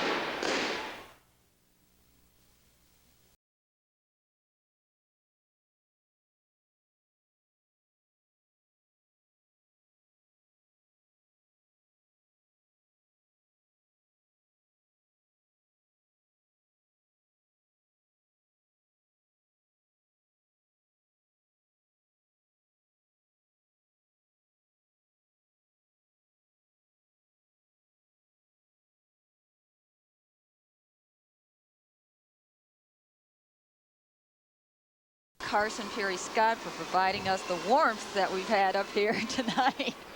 And such colorful warmth it is, too. I love your jacket. It's marvelous stuff. Yellow becomes you, my dear, and you, my dear, red. Well, I'm in red, but I'm sorry I have to do this. The brothers of Boreas are going to scold me for this. We know where your heart lies. We're going to go right back to the street now. This is the Stepping Stone Theater Group, 80 young actors in a parade within a parade. This is fascinating. Their drum corps uses pots and pans and kitchen utensils and trash can lids, etc., all played by the Harding High School Drum Corps. That's my old alma mater, my gosh. Welcome, Harding High. Were you in the drum corps? No, I was not. I was not gifted enough, but now that I see the instruments, I think I you could be have. in it now. I look like a pale man. That might take even more skill. The executive director of the Stepping Stone Theater is Carla Barwanek, and the associate artistic director, Linda Cooper. Yeah, the radio unit here. The Radio Oz, they're called. A wonderful radio station for children here to just listen to stories and become involved in the radio station as well. They learn the hands-on of how to run a radio station, and also to appeal to other kids their age to be creative and partake in Radio Oz. Perhaps a very young member of Radio Oz there? Or a member to be. The youth are part of it. It's just great to see these children bundled up and sitting in lawn chairs on Dad's shoulders and in Mom's arms. That's part of Winter Carnival. This is something that they'll always remember. One of their first memories is seeing all the lights and all the sounds and all the enthusiasm, and they'll keep coming back. Now this is my favorite. The Unicycle Club. Now what these folks do with unicycles piled 3, 4 high, it's incredible. There are about 18 or 20 people in the unit, and they're under the direction of Jim Bernard. Now believe this, the youngest unicyclist out there is about 5 years old. Can you believe that? 5 years old. From 5 to 14 these kids are. I just graduated from my 3-wheeler. I don't know how they're doing it. Well, you know, you'd think that, of course, the weather is, you know, very fortunate for them, that you've got a dry and smooth street, but they say it really doesn't matter, that they're very skilled. They practice riding on all conditions. Now they're going to be playing host to the National Unicycle Meet at Bethel College this year. Well, they also say that if you're a quick learner, in a week or so, you can get up and start going, and some take a couple of months. I have a feeling a few of us might take a bit longer. I think it's just like windsurfing. It took me a month, and I dare you to get on that thing in a week. Look at the remarkable balance that they have. You've really got to have good balance to do that. Amazing. The St. Anthony Village Unicycle Club. Oh, not me. There's a brave one in the crowd. I think we should cut away before this hurts. Well, got it. Not for the faint of heart. Well, there's got to be something spectacular because we are hosting the 1992 National Unicycle Meet at Bethel College. That's right. Oh, here they go.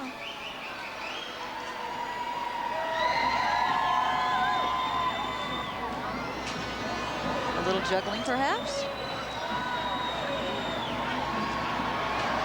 Uh-oh. Oops. Well, 2 out of 3 is not bad.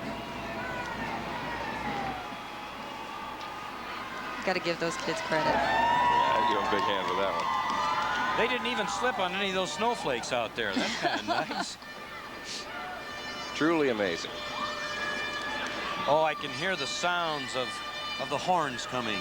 That's That either means one symbolic. thing. Well, I Must think have some winds. that's Brother Titan, the notorious North Wind. And they always have their air horns, but these are the former North Winds of the St. Paul Winter Carnival, a great group. They, too, do a number of volunteer jobs with senior citizens. You got to love these guys. Let's listen to them for a minute. Oh, gosh, it's the East Winds. North and East Winds. You're right, That's a Dick. combination. You're right. Former North and East Winds, including Bill Godwin. There's Jerry Bill Godwin. You know all these folks. Who all's on there? There's Tom Hubert up there in the middle, some of the lovely princesses. Brother Euros and also Brother Titan. It's got to be a real honor to be recognized as one of the winds, the princesses, the royalty. Well, you are selected in your community by your peers. These are businessmen from the east side and the north side of the Twin Cities. And each year they go out into the community and amongst their peers and select someone that they want to represent them for a whole year to pass the message on. And so it is indeed an honor to be selected. Okay, you heard them as our program began tonight. You heard them warming up the Johnson High School band. That's right. Now here they come, marching in the Torchlight Parade. Now, this is the 3rd consecutive year that they've taken part in the Torchlight Parade, and they love it at Johnson High School because it gives them an opportunity to share all their skills and add to the Winter Carnival festivities. People love them, and they love them right back in return. Well, they're a big crowd pleaser, too. I don't know if you can hear the crowd's response, but a lot of cheers going up as they started down the parade route. Oh, they've got those big buffalo hats on, those water buffalo hats on. Johnson High School, one of the great schools in town, the east side. There's a great rivalry between Johnson and Harding, and it's great to see the Johnson Governors here tonight. Well, it's in honor of Governor John Johnson. That's who the school's named after. Correct. And we should point out they're sponsored this year by Dolphin Temporary.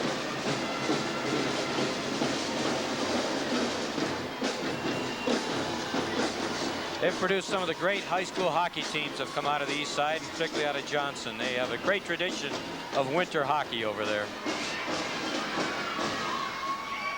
Jayette's there.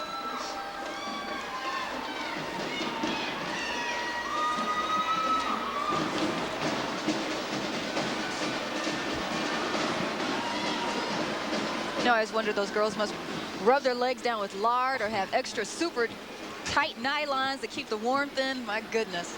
When you're brave souls. As we contemplate that thought, we're going to take a commercial break. Be back in a minute. First, another flashback. Be right back.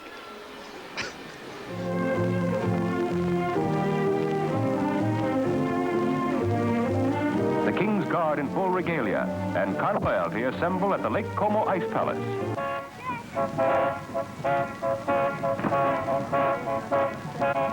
Here comes Boreas the 11th, acknowledging the cheers of his loyal Carnivalites.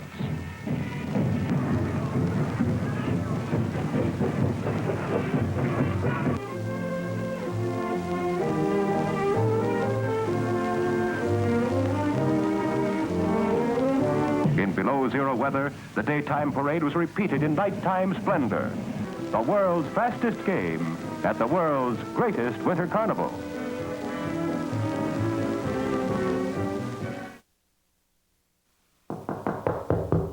It's gonna be here somewhere. I thought it was right here. If you're gonna do it yourself, do it right. Come to Hardware Hank's coupon book sale. For this fast-cut saw blade from Vermont American. See PVC pipe from Genova. Back to the Torchlight Parade. I'm Robin Robinson, joined here by Dick Barbary and Gary Rebstock. And down on 5th Street right now, a group that certainly lives up to its name, the Kramer's Cracker Jacks Drumline. Under the direction of Randy Hansen and Dick Roush.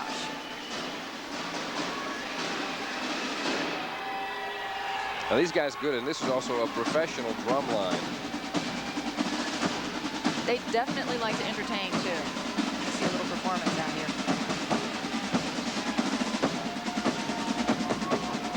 Oh, I like the hats too. Oh yeah, and a Nice straw definite, hats. a And definite, shades. a definite Vulcanist tinge to their colors, Dick. They do well down New Orleans also.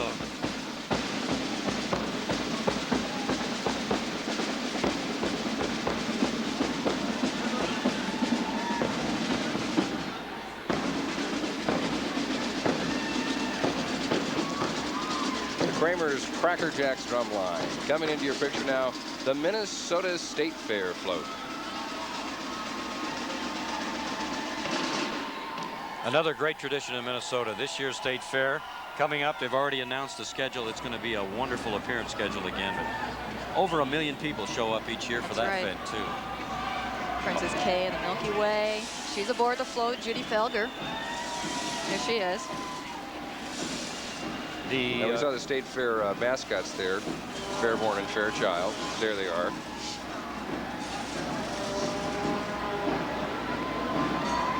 You gotta love the State Fair, because where else but Minnesota would you find the Princess Kay is carved in butter? Carved in butter. I know, that is a beautiful. And where else can you eat from one gate to the other? That's right. Just absolutely. Gastric alley from one end to the other. The La Center Fire Department is displaying a turn-of-the-century hand-pulled water pumper. It was used for many, many years here in St. Paul. And they purchased it, use it in the parade every year. I wonder if they could throw a little water on Volcanus Rex and see if he couldn't put some of the fire out tonight. Well, they toss a couple torches up here would be okay, too. This is the Baldwin Woodville Marching Blackhawks Band.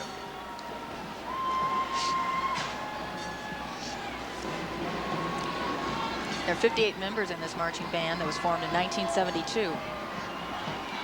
Over in Woodville, I'll just fill in for a moment here. They have a festival that is on the Sitten Mai celebration, where they celebrate the Norwegian celebration right across the river. And each year, Carnival goes over and participates in their festival, as they do in a number of the other surrounding cities here. They really love this parade. They do, and I mentioned there are so many other communities all have an excuse for a festival, be it Sitten Mai or Corn on the Curb or Pea Soup Days or Sauerkraut Days or Kolachki Days. Every little community has a celebration. That was Beth Berry, the band in formation.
How they keep their concentration, because you know all their friends have come down to see them play, and they're shouting, "Hi Jane, hi Joe, hi Bob, hi Bootsu." Oh, look at those smiles, though. They're having a great time at it. Welcome, Woodville. We'll see you on the 17th of May for the Sitten Mai celebration. Baldwin Woodville Marching Blackhawks. Their 4th year of the parade, and we're sure glad they're here tonight. Continental Cablevision wants to remind everybody that some of the good programming, besides those that you see on Channel 9, comes through cable. There you see Bozo the Clown. Yeah, the theme of their float, Cable brings out the child in all of us. Fred Flintstone. Oh, hi, Freddie. Welcome to the parade. Yes, the Yabba Dabba Doo man himself. You see him every morning on Channel 9. Yeah, 6 a.m. And Fred has his 5 o'clock shadow even at 6 a.m. I think we got a Vulcan in the making right there. Yeah, we have Babar. Yeah. His trunk is one of my favorites. Great books. My little boy likes those a lot. Babar. Babar. And Dino. Scooby-Doo. You see all the little ones' faces light up when they see those characters. Yeah, now these are big favorites. You gotta believe. You gotta believe. Yeah, and the St. Paul Yacht Club certainly does. Their entry of the replica of a stern-wheeler riverboat built to commemorate and to celebrate the significance that the riverboats had in the development of St. Paul and, of course, throughout the Twin Cities area. This was rebuilt. This particular float was rebuilt. Oh, it looks gorgeous with the light strung out on it. Now, it's big. I mean, it is about the size of a small stern-wheeler. Commodore Fred Nemse was aboard the Yacht Club float this year. As you can hear coming up, the Princeton Drummers. Princeton High School. The Drumming Outlaws. They say that their style is reminiscent of the Lake Bridgman drum corps. They like to think that they look like the Jesse James Yeah, just gang. what I was thinking, the Jesse James gang. The great Northfield, Minnesota raid.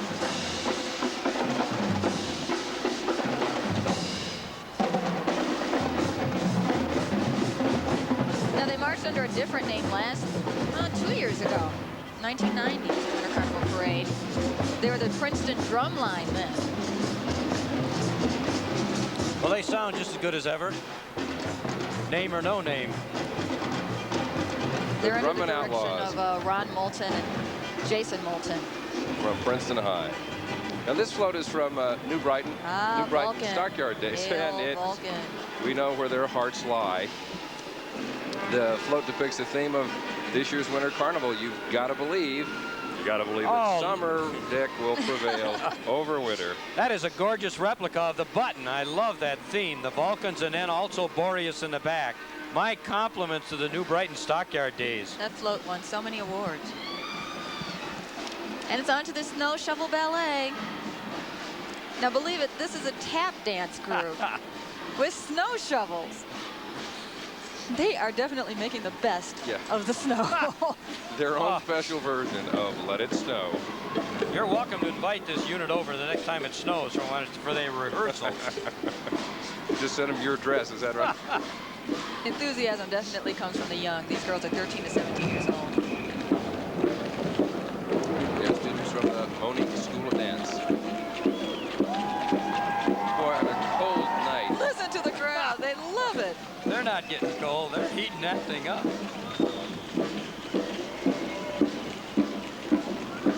Maybe we could work out some synchronized units between the Choro and the snow shovel. You've got to keep those Tootsies warm, boy. Be tapping on a cold street. They're good. Good idea. That's great. We're going to take a short commercial break, but what we're going to see now is reminiscent of all the ice castles years gone by. They're awfully beautiful, so take a look. Enjoy. We'll be back in a couple minutes.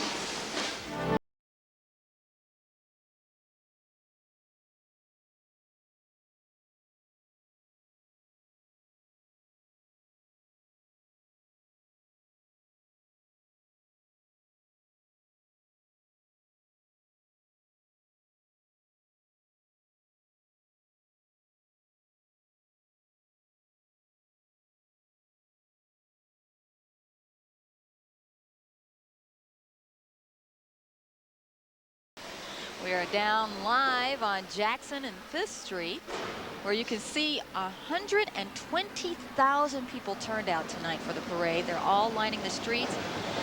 And we're moving on to the Ricori drum line. They're from Cold Spring, Minnesota, under the direction of Dick Roush. They've been around for almost a quarter, 25 years.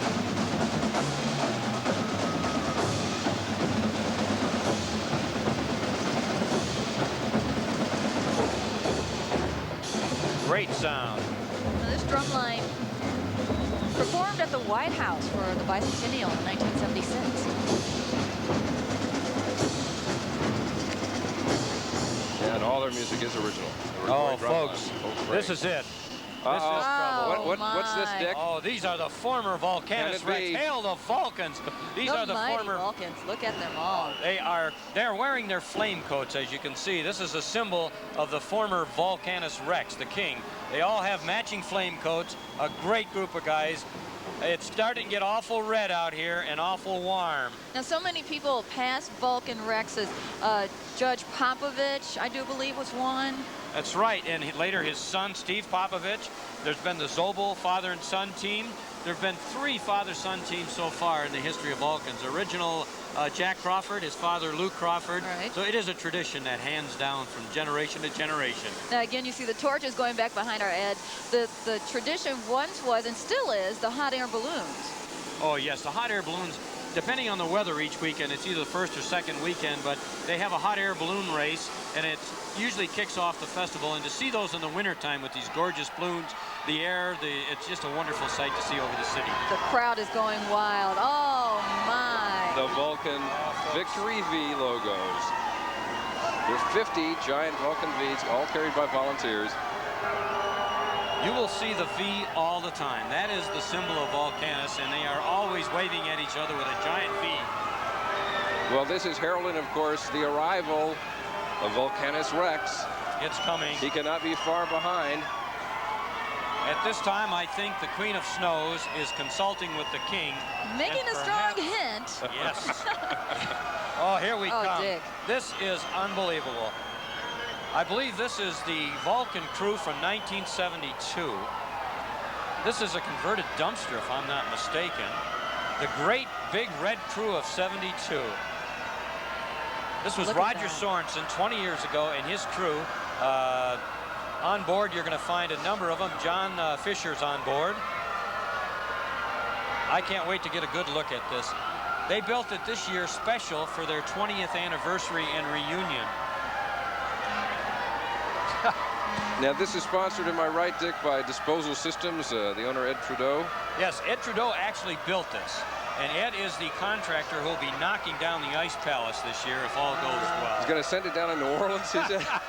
That's what he claimed. Right down the old Miz. You can see it is building. The great big red crew of 1972. Rob Crapo, John Fisher, Rod Sorensen. They just keep going. Listen to him. I think we're nearing the big moment, folks. Now, does this make your palms tend to sweat a bit, King Boreas of the pasture? Yes, I do. It brings back too many good memories. There's John Fisher on the top. You can see he's wearing his Super Bowl jacket. John is with the St. Paul Convention Bureau also and was active in the promotion of the Super Bowl this year. That is quite a remarkable feat, made out of a dumpster. You've got to believe. Do you know who the Vulcanus Rex is or where he is? Well, he is kept secret until the end of festival. You'll know him tomorrow morning. You don't even know. Oh, no. I don't know. It looks like they've captured a few. Well, Frank Maciel and Joe DiGiovanni are down on the street in search of Volcanus Rex. If you can hear them. Here comes the crew. Look at all those folks. We have the former counts of ashes. Oh, my goodness. There is Bill Hite. Bill is a Boreas and one of the only other former Vulcans as well. There are defectors. Bill is a Boreas, but he was a Vulcan before he was a Boreas. He was a Vulcan first? Yes, he's in his red flame uniform tonight. And that's allowed? Yes. I see. At this time of the night, it's allowed. Go ahead, Frank. Okay, we just saw Volcanus Rex triumphantly head down the street. He's zipping around in his little golf cart, and we got the whole crew coming right after him. So Volcanus Rex, once again, reigns supreme at the St. Paul Winter Carnival. Robin and Gary, it's pretty hot down here. How's it going up there? Back to you. Well, I believe, just to be technically accurate, it's not official yet until King Boreas is dethroned. Is that correct, Dick? That's absolutely right. He's still reigning, but I'm got to tell you, the Queen the princesses, the winds at this moment are beginning to suit up for farewell, I think. Now, Dick, this parade of fire trucks is just long and noisy. Was it like that when you had your reign? Yes, it was. It gets bigger each year, it seems like, because each family tries to adopt a fire truck, and so each year you have additional vehicles that join in the parade. It's a giant reunion party, is what it turns out to be. The pageantry that all these Vulcan families put into putting together their trucks, the order of the cross, they've really made it a big display. I'll tell you, once you've participated, it's almost impossible to let go. And we all give the Vulcans a hard time, but in your hearts, we all want this warmth of summer to come. Hi, Mom. Send mittens.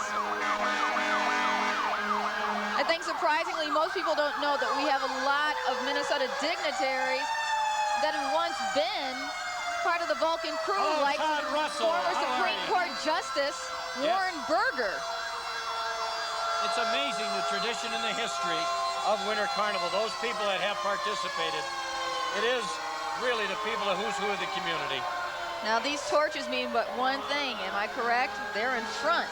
Oh, yes. The Vulcanus Rex. They are in hot pursuit.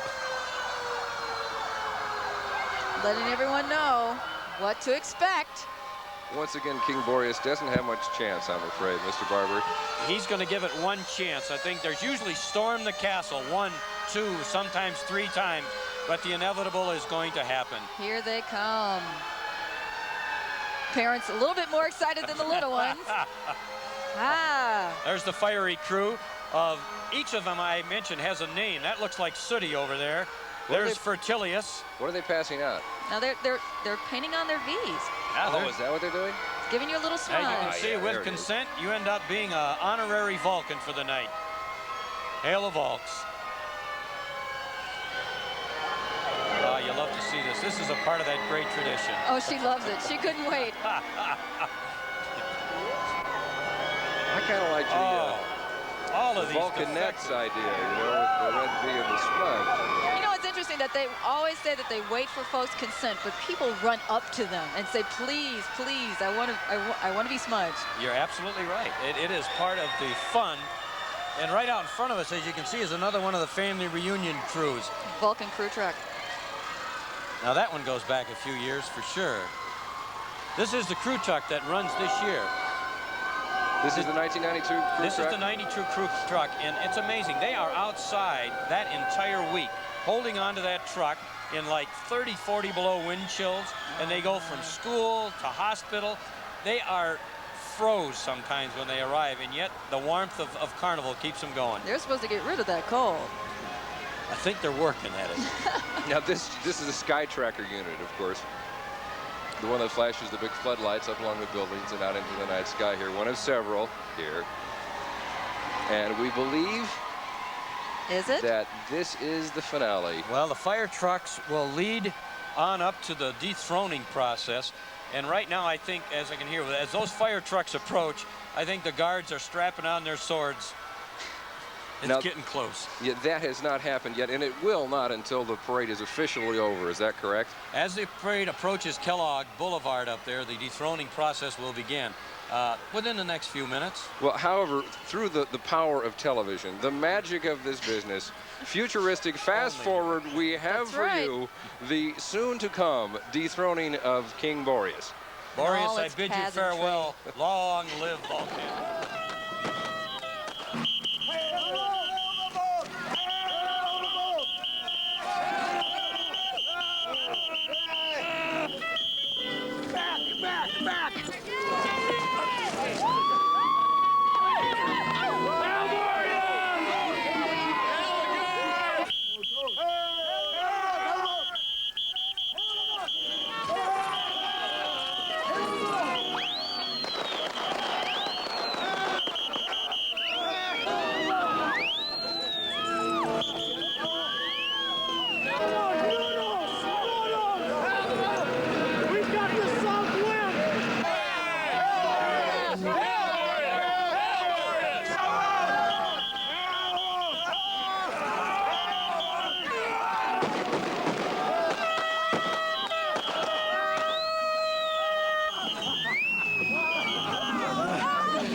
Through the magic of television. If you weren't in love with St. Paul before, you definitely are in love with St. Paul now, Gary. There was a bit of a tear of nostalgia. This is wonderful. It's just fantastic. The pageantry, the mythology, everybody getting involved, the history. The Winter Carnival is an inspiring event. It is. Just the sense of civic pride and involvement. You bet. This is St. Paul, and once you're here, you've got to believe. And those who do believe downstairs are Frank and Joe. Hey, here we are down here, the end of the evening. Volcanus Rex is raining. I myself have been vulcanized. And not only that, Joe, unfortunately, I mastered your wave. And so as you say goodnight. He's just doing the big wave there. And it was a great, I'll get the step-by-steps on that after. I can't do it that well myself. But a great night. We've got a great crowd out here tonight. In fact, you can see everybody around us. And really had a lot of fun. And I must say, I really enjoyed myself. What was your favorite part of the parade, Frank? My favorite part of the parade actually was the bouncing. The bouncing was really cool. Myself, I enjoyed the 80 women that I was with there at that one point. Oh, and Klondike Kate, my one woman for the night. There you go. Well, let's send it back upstairs to Gary and Robin. Did you have one last check of your thermometer there, Joe? Or is Joe gone? Joe's heating up and off down the street. It was pretty much heated up. I think the Vulcans got him. He's history. You may not see him for a week. A nice night, though. Does this make you a little bit teary-eyed as the end of the evening, the end of the Boreas Rex rain? You start thinking about your rain in '89? A little bit, but you know, it's symbolic of now it's summer. Now we can start thinking forward, and it's a great way to fill that month of January, to have a little fun in winter. But I'm going to go to the Vulcan Victory Dance and celebrate with the rest of them. Down at Union Depot, and of the 125,000 people that are here, we encourage you all to come on down and help celebrate. Well, Dick, we want to thank you for joining us and giving us great color commentary. My pleasure. Welcome aboard. Thank you, sir. I appreciate it. You got to believe the theme. And thanks for being with us. And thanks to Carson Fury Scott for keeping us warm the rest of the evening. Oh, thank you very much. I'm Robyne Robinson. Good night from the 1992 St. Paul Winter Carnival.